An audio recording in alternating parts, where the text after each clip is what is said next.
Making it onto a real Formula One grid alongside the likes of Lewis Hamilton and Sebastian Vettel usually involves years of moving through the ranks and costs millions of dollars to do so. But now, could there be a new, cost-effective way of making it into the sport?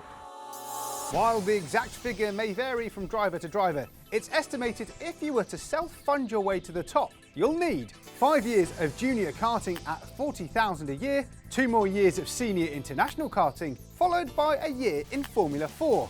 The money really starts to ramp up with 2 years in Formula 3, and that's before you probably need another 2 years in GP2. All in all, there's around $8 million of driver investment, and even then, there's no guarantee of getting picked up by a Formula 1 team. Compare that to the roughly $1,000 needed for a console and various accessories to hone your driving skills. But does that mean you can really make it from the console to the cockpit? I think it's good that it's becoming much bigger and providing more opportunities, because I think the more people you can have go into racing, the tougher it's going to get, the more exciting it's going to get. Norris will be driving in Formula 1 for McLaren from 2019, and he's also an avid gamer. However, he's put the brakes on any idea that sim racing provides shortcuts to a real-world driving seat. The experience of crashing a car and it being costly, you can't just hit reset button and go again. But at the same time, the physical side of things, which you don't feel so much on the sim. You don't have the G-forces, you don't feel it on your neck, your body, your arms, legs. Here at McLaren, I think they're good at preparing the drivers in those other areas. But it's still a very difficult jump. But that doesn't mean there isn't still intense competition and big money up for grabs for competitive gamers. Here at the Formula One Esports Pro Series, 18 of the world's best drivers are competing for a $200,000 prize pot, and of course, the title of Formula One Esports Series champion. This arena in West London may play host to the event, but state-of-the-art simulators like this mean that drivers can be easily transported to famous circuits of Singapore and Silverstone.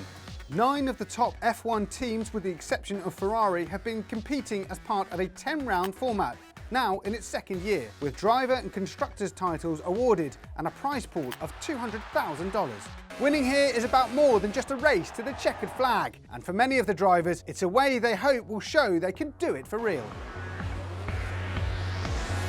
Esports is a second chance for a lot of people because, as you just mentioned, people did do karting as a kid, often run out of money, so they've gone to esports because it's a low budget alternative where the racing is actually more intense and closer than real life. My ultimate goal is to get to be the first Formula 1 driver that's come from F1 esports. But yeah, I think it's definitely doable. Formula One's former boss, Bernie Ecclestone, didn't really see the benefit in engaging with younger fans, famously saying in 2014, young kids will see the Rolex brand, but are they going to go out and buy one? But now esports is just one way that Formula One is accelerating interest for a new generation of fans. The difficulty, or one of the challenges with Formula One, is that it's not necessarily the most, say, accessible sport. You couldn't just jump into an F1 car. But the beauty about esports is actually it bridges that gap. It gives an opportunity to kids who love racing to experience racing in a way that is accessible and also in a way that's very transferable. More than 70,000 race-loving gamers entered the qualifying process for this season, creating more than 3 million views on social media during its first live event. So Formula One may not have been the first sport to enter the e-gaming arena, but events like this show that it's certainly back on the pace. Hi guys, Adam here. Hope you enjoyed the video. Don't forget to like, comment and subscribe below. Also check out these videos over here. Don't forget as well to let us know any other sports stories you think we should be covering. See you next time.